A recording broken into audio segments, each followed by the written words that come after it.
0244040437 or tweet at us at JoySportsGH to react to our questions of the day. We'll be in Zhuhai, China for updates on the ongoing WTA Elite Trophy and keep tabs on the Black Queens of Ghana with a build-up to the friendly games ahead of the upcoming African Women's Championships. You are listening to The Locker Room on Joy 99.7 FM, proudly sponsored by Bet138.com. Hello from me, George Addo Jr., and welcome.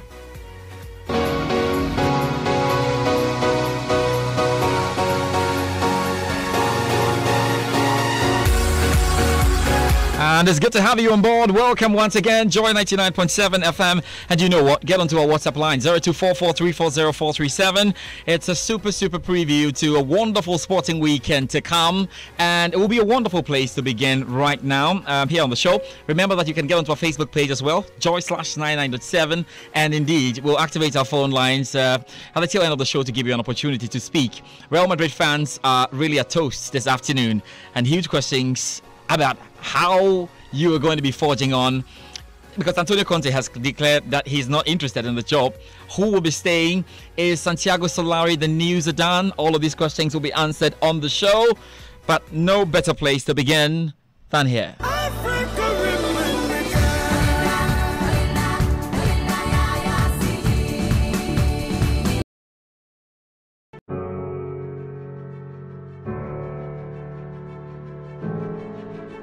Super Hits Radio. Joy 99.7.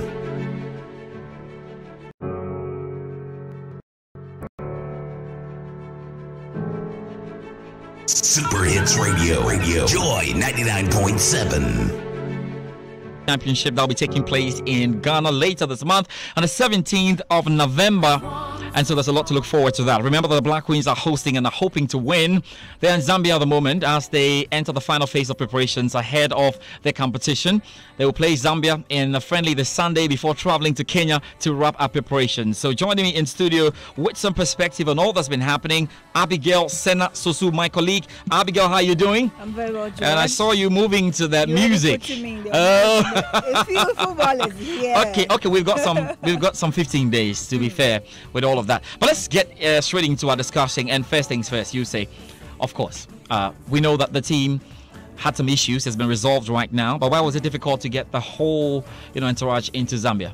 George, unfortunately, that awkwardness when it comes to women's football had to creep in again. I'm told it had to do with getting tickets for everybody on board, like on the same day. Yeah. So the first batch had to leave, and then with Coach Bashir Hereford, and then the second batch followed yesterday night around 8 p.m. At least it was resolved, but very late. I'm also picking information that the leader of that delegation is Mr. Kojo Fianu. As to how true that is, I have to clarify that. But it looks clearly that the normalization committee does not want to work with the old administration. Clearly, if indeed it was Kojo Fianu that went with them. And so that hitch has always been with the Queens, but this time around it looks like ticketing was the problem, so we can't blame them much. But as it is, we just take it like that. They will join their teammates today. That was from yesterday, so we're hoping on the 3rd of November. The first game will be with Zambia. It's a big deal, especially for Zambia, because they are 3 times competitors in this whole tournament, and so playing the Black Queens, who have had that experience right from 1998 up until this time, they would like to check if they are really ready for the tournament and get to know the weaknesses and the good side of our team also, because you never know. Maybe, just maybe, they can also make it out of their group. And so it's a good exercise. Yeah, before I get to the friendlies you are going to be engaging in, because there's been a lot of cry for the Black Queens to have played some top, friendlies. And we have the excuse that you wanted to get an idea of who and who were in the competition and pair the draw to see what you could arrange. All of that has been answered because we have Zambia and Kenya in the other group ready to play the Black Queens. But were you impressed though with the final squad? I mean, it was a 30-man squad that was released by Bashir Hereford. Yeah.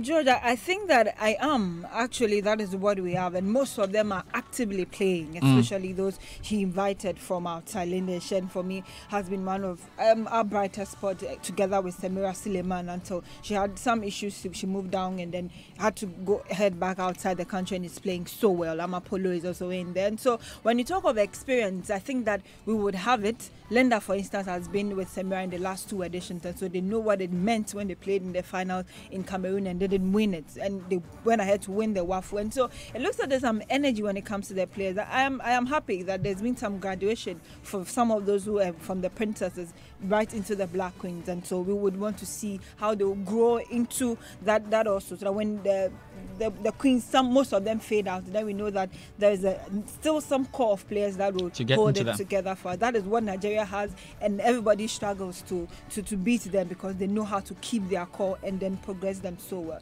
And so it's a good one, and I want to trust Bashir Hayford because of his experience over our local terrain, and so he looks more like a disciplinarian like Coach David Duncan. And so when you are working with them, you know that you have to get the results, and however it is, you have to get it. For me, I'm impressed. I'm hoping that they'll turn up well. And on good days, we know what they can do. Just hoping that they can just gel together, especially the foreign ones that are joining in with just some 2 or 3 weeks to the tournament. So let's see what happens in Zambia. They move to Kenya on 9th and then back to play South Africa. Okay, you know what? When we talk about women football on the continent, it's clearly South Africa. Yes, they're coming up so strongly. Then Nigeria, then Cameroon. Yeah. And I know we're in the group with Cameroon and all. Are you sure Zambia and Kenya are good enough to test the Black Queens? George, they are good enough. I want to believe so, because clearly if you were Mali, you were Algeria, you were Cameroon, and Ghana calls on you for a friendly at this time, I don't think you would want to do that. And Zambia, like I said, they've been to this tournament 3 times already, and so they are not strangers when it comes to this tournament. So they just also give us some level of competition. I don't think that we should be so keen or so worried about whatever results we are going to get. I want to see how the local players who have been in Pam Pam over 3 months, that's a very long time, will gel with the foreign ones that we have invited in less than 2 weeks. So I mean, that is what I want to see. So if we're able to get that cohesion, despite whoever we play out there, you have no problems at all. Outside our comfort zone, then I know that yes, there is something more for us, because we've seen them play in our comfort zone, just the local based players without the foreign players. And so let them move outside Ghana, and then let's see what they can do together on someone's soil. We'll be seeing Abigail and her colleagues, really get onto the African Women's Championship when it starts on the 17th of November. Still 15 days to go, and you want to call that 2 weeks clearly in Ghana. We've got 2 more weeks to go plus a day. Are you happy with what you see in terms of preparations and all round publicity? You sure we're getting there? We've been complaining about it, but Magnus Resdanka told us that we shouldn't expect it like it will be for the men. But at least I've always said that we don't call for parity when it comes to Black Queens and Black Stars, but at least that little attention is all we want. And Agoima has done her parts, but I think that is not enough. And my pain was that even when there were changes to the countries that were coming, nobody even saw the need to quickly revise the promos and the adverts we're running to make everybody aware that Equatorial Guinea is not coming. So if you talk to someone right now, someone might still think, what happened to Kenya? Why is Kenya here? People might not. Yes. So you have to up the publicity. Why is that difficult? So. You need to up it. It's our posture when it comes to women football in this country. Seriously, it is our posture, because look at Cameroon. We always say that 2016 was big because of the people that turned out. I'm hearing organizations are ready to purchase tickets for school children to come and all that. Should it always be the case that we would want to make people love women's football? We shouldn't force it on them. We should get to a stage that when you hear of women's football, it should be somewhat that same energy you would want to put in when it comes to the men. And I think that we have to start and do it. Kudos to my colleagues. We are trying our best in any way that we come. The least opportunity we get, we want to champion the cause, but we are not getting the necessary help. If the people at the top are not helping, sometimes our voice might not be that far. I always say that when I speak now and the second lady or the first lady of the country speaks, George, we are 2 different people. Imagine Samira Baumia by this time, and then Her Excellency Rebecca Akufo-Addo going from radio sensitivity talking about this. George, clearly you might want to watch her and just listen to what she's going to say. That sounds a lot. You get it. It sounds the ideal situation, but not sure how pragmatic that is. We are not getting it, unfortunately. Yeah. So if we are not getting the women in authority to front the publicity, you have a problem. Then it becomes a very big issue for us. Abigail, thank you very much for joining me on the show. It's really been good to have you here, and you had a lot to say, of course. We'll see how the Black Queens gel against Zambia and Kenya, and it will give us a very good indication of what they are probably likely to do when the competition starts. It's only 15 days to the time, 2 weeks, and we'll be here and covering that competition for you. Thank you very much, Abigail, for joining me on the show. But time to quickly switch then and talk about the CAF Champions League. It's big this weekend, and of course, starting just tonight. I mean, tonight there's a lot of action coming through, and you know that the North African giants, Akli in Egypt, and they're up against Esperance of Tunisia. They lock horns for a second time, and this should be a wonderful, wonderful, wonderful clash with massive build-up coming in there. We'll be hearing from a wonderful sports journalist who has been following this so closely all the season.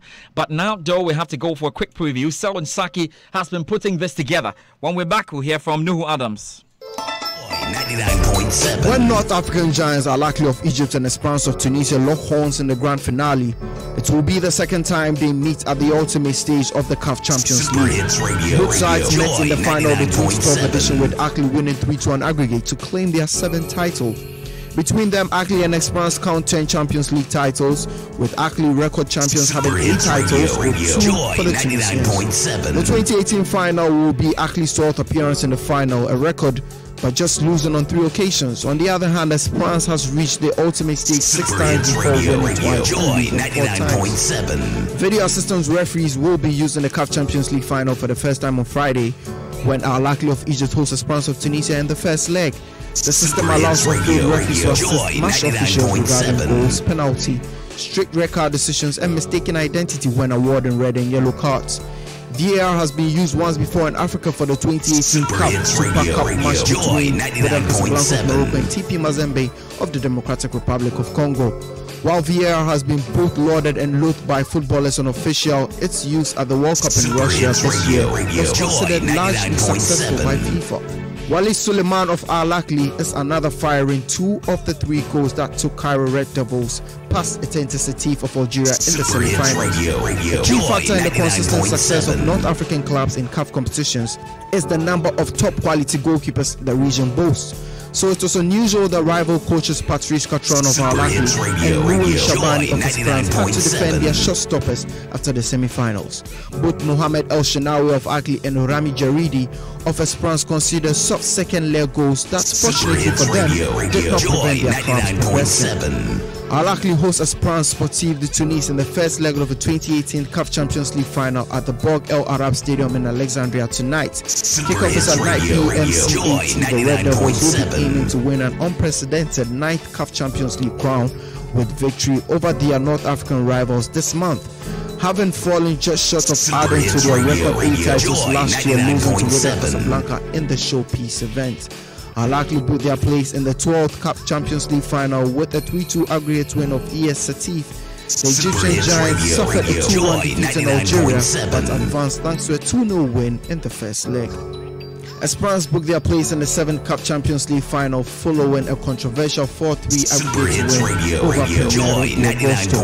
Apart from a $2.5 million prize, the African champions qualify for the 2018 FIFA Club World Cup in the United Arab Emirates, which guarantees at least another Joy 99.7. Selwyn Saki with a preview to that. Now we have to still do some more here on the CAF Champions League final.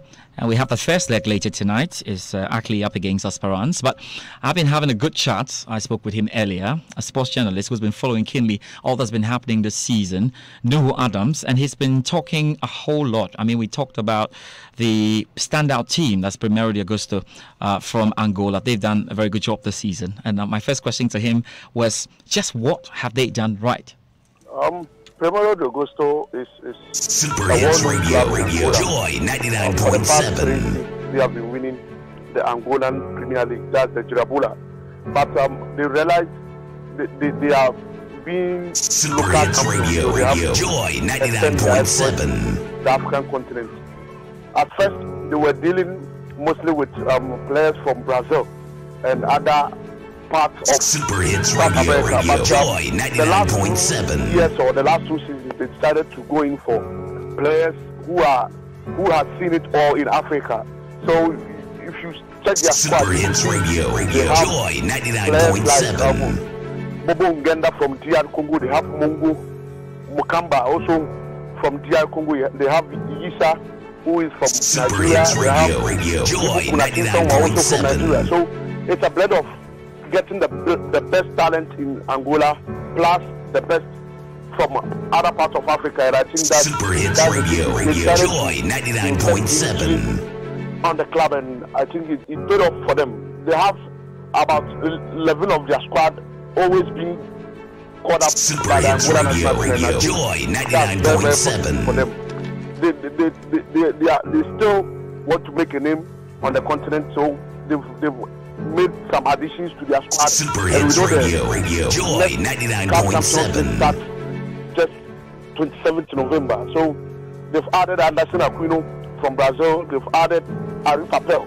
Super Hits Radio, Joy 99.7. Primero will still have a set target they want to achieve. Semi-finals in the CAF Champions League were the first time they've Super been Hits there. Radio, Joy 99.7. After CAF competitions finals, that one, the last was 1997 CAF Winners' Cup in the finals against Super Hits Radio, Joy 99.7. Make sure they won't be champions domestically, but extend their exploit on the continent. It's unfortunate they could not make it to the final. We all understand we had two wonderful clubs in the final. Talk about Esperance, who won twice, and actually we've won it 8 times. Definitely they are going to be back next season, and we'll look out for that. But let's talk about the game now then. The first leg is on later tonight inside Egypt, and Esperance should be buoyed to win this year. But the record holders, actually, are not showing any signs of boredom now. Why is Patrice Caterhon and his team so motivated to win this? Before the competition started, Ali launched a hashtag called Road to Ninth. That means they are eyeing Radio, Joy 99.7. So they decided to put more energy into it, and that's where they are. I think it's all about how they cherish the CAF Champions League, how they cherish the continental game, and that's why they are here. Patrice Caterhon is also chasing a record.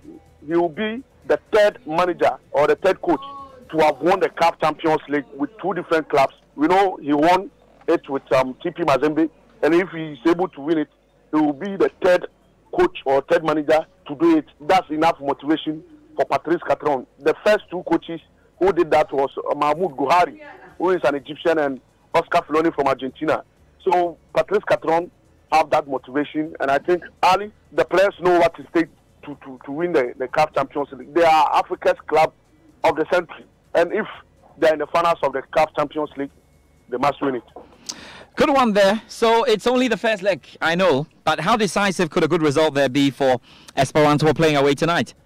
Esperance will have to get a result that will give them advantage. A draw will not even be enough for a team like Esperance. You know, this is an early side who have won 7 games unbeaten with Esperance in the CAF Champions League. And Ali, in their last 4 visits to Esperance in CAF competitions, they've won all. So Esperance know they have a bad record against Ali. So they will have to go all out and get a win today. A draw won't be safe for Esperance Sportive de Tunis, since Ali have better record in Stade Olympique de Radi in Tunis. Right then. So where's the standing for you? Are you thinking is going Ali's way, the 9th, the hashtag they launched? Are they getting it finally? Or is Esperance winning a 3rd, CAF Champions League title? Yeah, I'm taking my neck out. It's always going to be difficult. Esperance are favorites. I tip them to win, but I see Esperance having some sort of luck in this first competition. Looking at the way they eliminated clubs like Primero de Agosto, I think if Ali make any mistake, Esperance will shock them today in Alexandria. But I tip Ali to carry the day and go on to win the 9th Champions League trophy. It's a pleasure having you, Nuhu Adams, on our show, The Locker Room. And of course, we'll be talking to you again when we have the results of the first leg. There's a second leg to come, as always. 90 minutes is halftime in the tie, so a lot more to come. Thank you very much once again for joining us on the show. Hi, yes, Nuhu doing a fantastic job out there. And so we'll look forward to that game tonight.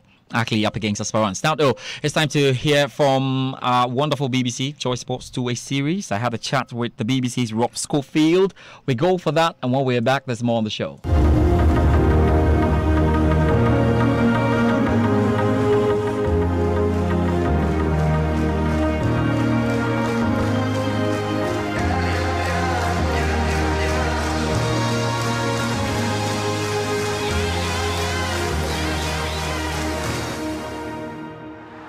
Thanks for your time this weekend, and let's begin in Spain, of course, with so many problems of Real Madrid there. And there has been a lot of talk about former Chelsea boss Antonio Conte replacing Lopetegui.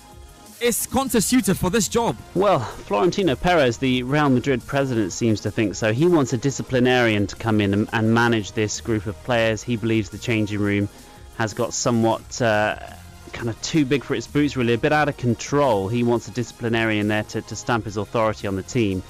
But two aspects why this is no longer going to happen for Antonio Conte. One of them is that his demands, we understand that he put forward to Florentino Perez for that he wanted to come in and he wanted to bring his own staff. He wanted to be given a new striker, a new defender to play three at the back, and also wanted a long contract as well. These were demands that Perez felt he was unable to reach, but almost and potentially more decisive were Sergio Ramos's comments after the El Clasico defeat, where he basically was asked, how would you feel about a hard, imposing manager like Antonio Conte? And he said essentially that respect is not imposed, it's earned by hard work. There's more to managing a dressing room than tactical knowledge, which essentially said, Antonio Conte, you would not be welcome at the Bernabeu. So we've seen this deal fall through, and as you say, reports suggesting that Conte pulling out of the deal, ruling himself out. I think we often see that from managers when it looks increasingly unlikely that they're going to land the job anyway. So Real Madrid now looking at alternatives. Santiago Solari, the interim coach, can only be in charge as a provisional interim manager for 2 weeks, which means that Real Madrid have to make a decision by the middle of the month, by mid-November, as to who they're going to appoint on a permanent basis. Reports in Spain seem to suggest that Solari is looking like he'll get the manager's contract until the end of the season, when Real Madrid might change tack and reassess and go after a bigger name. But as is the case at the moment, Mauricio Pochettino tied down to a 5-year deal at Tottenham. Roberto Martinez contract until the end of the European Championships in 2020 with Belgium. These managers aren't easy to prize away from their high-profile positions, and it'll cost Real Madrid a lot to do so. English Premier League next, and let's talk Arsenal, who have been amazing, or have had an amazing run since defeats to Manchester City and Chelsea. What has Unai Emery been doing right to keep the team at this impressive level? Well, they're a lot fitter, aren't they, Arsenal, to start with? They've got higher energy levels, which is helping them stay in matches. But one thing I've noticed with Arsenal that's been so impressive recently is that, in years gone by, we've seen Arsenal give up leads, for example, and not been able to finish games off. When they go 1 or 2 goals up in matches at the moment, they're going for the second, third and fourth to really finish off games early. It was a trait that has, gone so well for Pep Guardiola's Manchester City, Liverpool in the last 18 months or so, trying to win games in the first 45 minutes. And that's what we're seeing from Arsenal, a trend that they're beginning to pick up on. When it comes to this match against Liverpool this weekend, it will be very, very tough, I think, for Unai Emery. It's going to be a different kind of task, more like the games against Manchester City and Chelsea at the early part of the season, where we saw Arsenal's defensive frailties kind of come to the fore. The area where this game is going to be won or lost is going to be in Arsenal's fullback and central defensive areas, because the pace of Sadio Mane, Roberto Firmino and Mo Salah in particular, of course, that is going to be in stark contrast to the kind of defensive capabilities of the likes of Stefan Lichtsteiner, Socrates Mustafi as well, Shkodran Mustafi at the back there for Arsenal. These are players who are relatively slow. They're more adept at defending in the penalty area, in tighter situations. If Arsenal gets stretched here by Liverpool, it could turn quite ugly, because we know Arsenal's goal scoring pedigree with Pierre-Emerick Aubameyang and Alexander Lacazette dovetailing so well at the top end of the pitch there, but they still are very, very unconvincing at the back. They're conceding goals, and I think they've been able to mask that by playing poorer opposition in recent weeks, but it could come back to bite them against Liverpool this weekend. Crystal Palace seem to be discovering a bit of their old form in London derbies, especially after the 2-2 draw with Arsenal. Oozing with confidence, how much of a threat will Roy Hodgson's side be to the Sarri Bowl at the Stamford Bridge? I don't know. I think Chelsea will roll over Crystal Palace, to be perfectly honest. Palace really struggled to score goals. Their top scorer is Wilfried Zaha. He's only netted 3 times. As you mentioned, the 2-2 draw with Arsenal, but those were 2 goals from Luka Milivojevic, who is the second top scorer for Palace with 2 goals. So it really, scored in that match, last weekend. It goes to show how difficult goals are to come by for Palace at the moment. I expect Chelsea to probably dominate possession as they do so often through the likes of Jorginho and N'Golo Kante. This is the kind of football that Sarri is imposing on this Chelsea side, possession-based, looking to, really kind of irk out all the energy from the opposition, chasing the ball and hitting them where it hurts. And I think that Crystal Palace, although they have, the wild card in Wilfried Zaha, who's a player who can change any game, I think that Chelsea will have too much for Roy Hodgson's side, to be perfectly honest. Finally, which game should we keep an eye on, including Manchester United versus Bournemouth? In the Premier League, well, I think one game in particular which I'm very, very intrigued by is Manchester United against Bournemouth. Bournemouth are a side who are keeping United out from the top 6 where they arguably should be. They're 3 points above them, are Bournemouth, having conceded, having kept 3 clean sheets and won 3 of the last 4. They're a very, very, very impressive side on the break, and whether United decide to rest Romelu Lukaku again, whether Jose Mourinho fields a more dynamic, pacey front 3. Two sides essentially who will play on the break. Will be intriguing to see how that falls, how that kind of plays out that match. And then some games at the bottom end of the table as well. Newcastle enduring their worst start for 120 years. They're playing Watford, who are in 7th. Who, interestingly enough, Watford, the 7th place team with 19 points. 19 points is what Leicester City had in the 15-16 season when they won the league, and also the 13-14 season when Manchester City won the league. They both had 19 points after 10 games, and it goes to show quite how much the top teams are pulling away. The fact that points total only gets you 7th place was Watford are at the moment. So I think those games in particular, and then Huddersfield playing Fulham on Monday. Again, the other two teams in the relegation zone. If it's not too early to have a 6-pointer, this is certainly the one down at the bottom end of the table. The BBC's Rob Schofield there on the Joy Sports BBC two-way series. Good stuff, and they're good games to look forward to. Let's quickly head to Joy Sports' Moses Yeboah to give us a wrap of what's up and to come. Paris Saint-Germain welcome Lille to Parc des Princes for their French League 1 encounter on Friday evening. Thomas Tuchel's men will be hoping to continue their 100% form this season, having won 11 out of their 11 league games. Santiago Solari takes charge of Real Madrid for the first time this weekend when Real Valladolid travel to the Bernabeu. Los Blancos are badly out of form, having lost 4 and drawn 1 of their last 5 La Liga matches to cost Julen Lopetegui his job. In the wake of last week's 5-1 El Clasico thrashing at the hands of Barcelona, it is now left to Solari, temporarily at least, to pick up the pieces. Barcelona will be looking for their 3rd straight La Liga win when they travel to Rayo Vallecano on Saturday night. The Spanish champions have beaten Sevilla and Real Madrid in their last 2 matches to rise to the top of La Liga, and will fancy their chances of overcoming a Rayo side that sit down in 19th spot in the division. Juventus will look to maintain the unbeaten start to the season when they host Cagliari in a Serie A clash at the Allianz Stadium. The hosts have been near perfect this season and are expected to have too much quality for the visitors. Bayern Munich look to continue making amends on the uncharacteristically slow start to the season at home to Freiburg on Saturday. Another fact we should make for an interesting matchup is that Bayern have struggled at home in the last 3 games, while Freiburg haven't managed to bring a lot of points home from away games recently. But Bayern have a chance to go top if Borussia Dortmund slip up against Wolfsburg, and Bayern are due a win at home. Arsenal's Premier League title credentials will be given another examination when they welcome Liverpool to the Emirates. The Gunners failed their first test of the season against Manchester City and Chelsea, but a run of form that saw them win 11 of their next 12 games has seen talk of a title challenge re-emerge.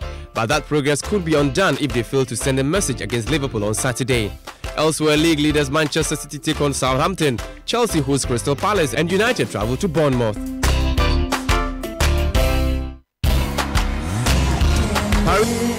To return it where Ronaldo goes for the overhead kick, scores an unbelievable goal. Overhead kick finish into the corner, Ronaldo again, 2-0 Real Madrid. Well, it is almost beyond the boundaries of belief, except this is Cristiano Ronaldo, where anything is possible. They're not creating the chances that they should do. They may be having quite a lot of the ball, but there's a lack of efficiency, there's a lack of ability to take the opportunities, the few that they make. Poor ball. And it's 1-0 to CSKA Moscow. Nikola Vlasic from the terrible pass by Toni Kroos. And what a surprise here inside 2 minutes. The holders are behind. And you know what we were saying a couple of weeks ago when we were saying, well, no, this side is showing that can live without Cristiano Ronaldo. Well, now, inevitably, the debate has come back and says, well, can they?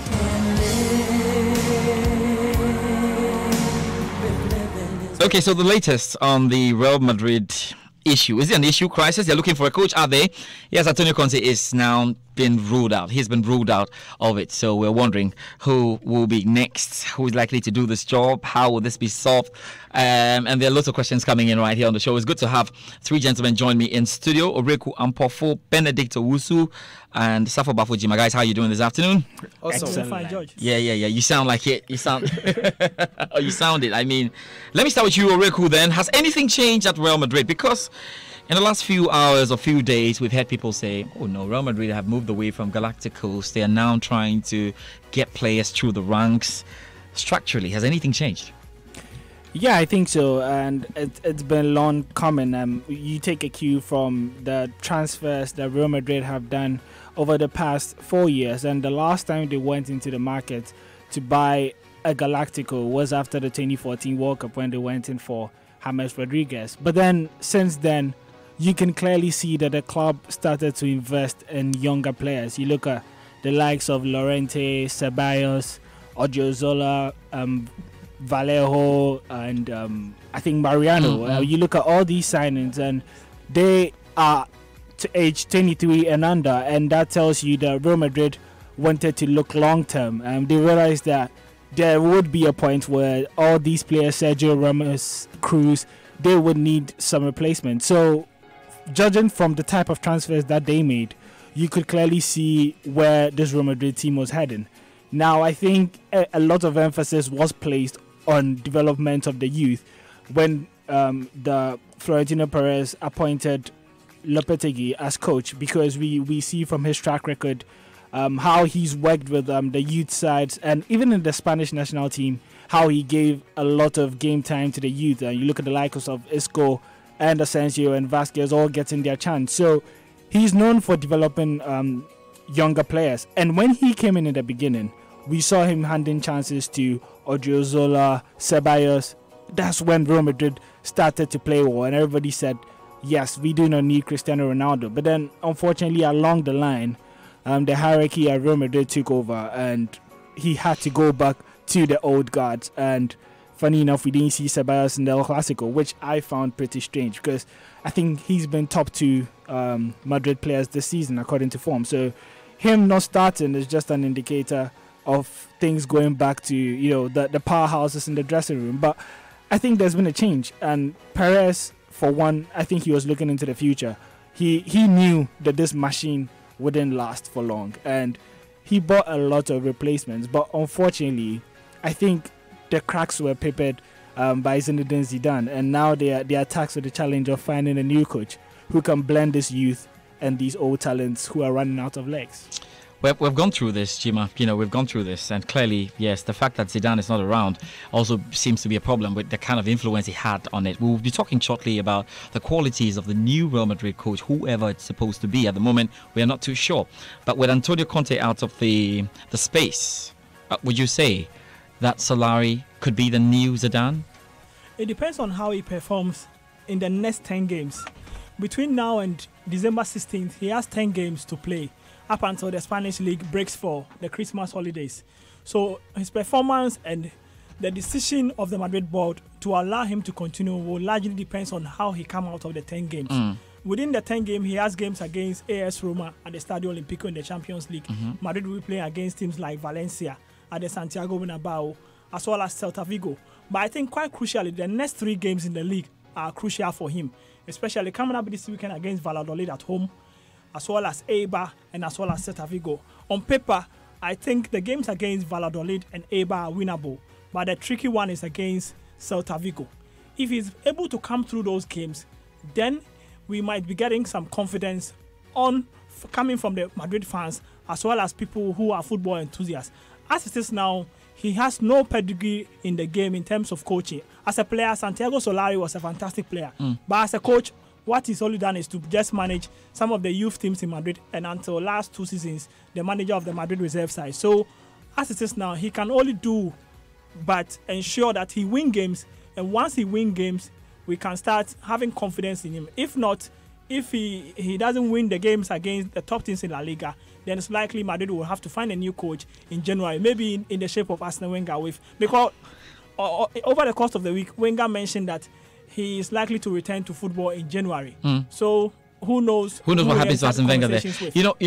Benedict, this is interesting, because if Real Madrid end up staying with Solari, then you ask yourself the question: sacking Lopetegui, really? Because you're doing what's the difference between Lopetegui and Solari handling this job, and knowing that the window was not that open in terms of having coaches available, and it was only Conte who has made clear what he wants before he joins the club. I think Real Madrid must go back to the old philosophy where they were buying in great players, already established players for the team.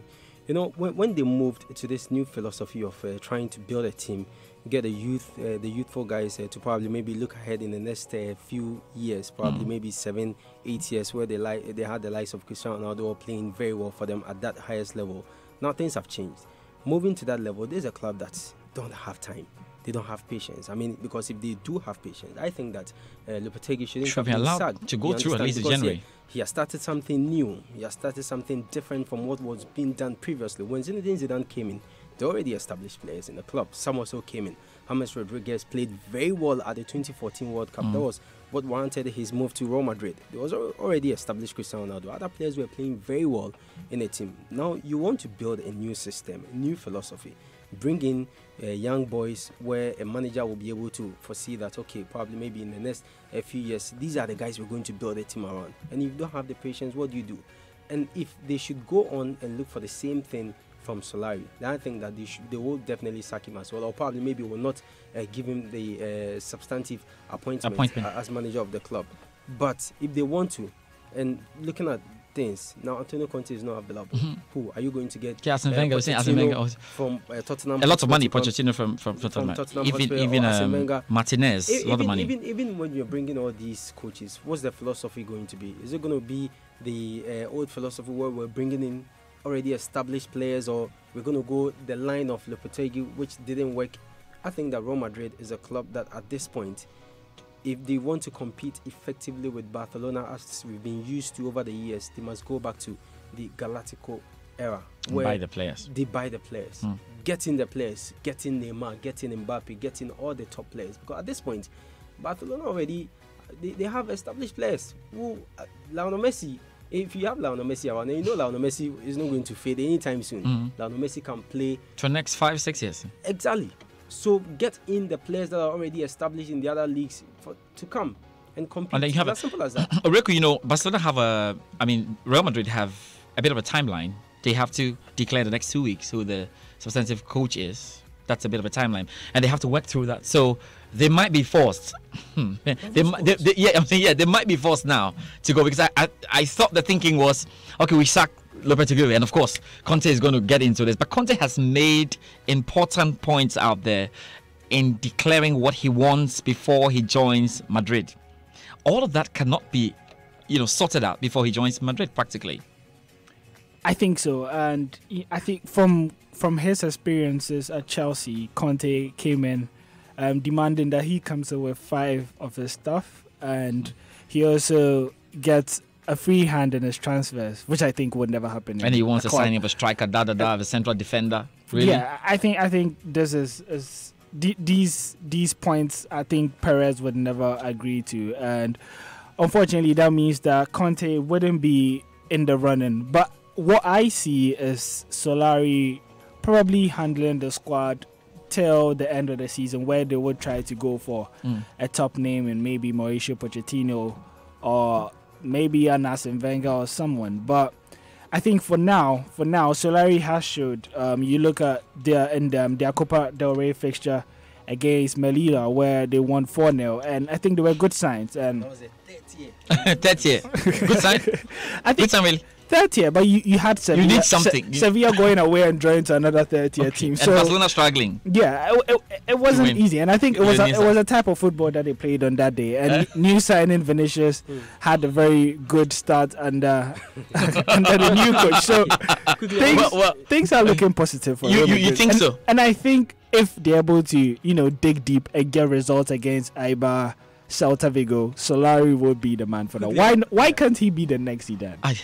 Yeah, quickly, I want to chip something in. And I want to agree with what Riku just said, that when Zinedine Zidane came in, he was not as big as the managers we are looking at, Antonio Conte, Arsene Wenger, and all these players, all these managers. But do you think? Why don't you just give Solari the opportunity? Okay, well, how does he solve the problem? If Solari is a man, how does he immediately deal with the problem? Because the squad that he's got, he needs to deal with no Ronaldo, team must start scoring goals, need to motivate the boys, need to face out the old guys. How does he do that? Yeah, he's got one thing going for him. Normally, when there is a change in manager in the side, it normally instigates some confidence within the ranks. So the confidence is already coming up on the back of the fact that things were not going well. The players did not suffer the blame. The manager has been sacked. So now the players are conscious of their responsibilities.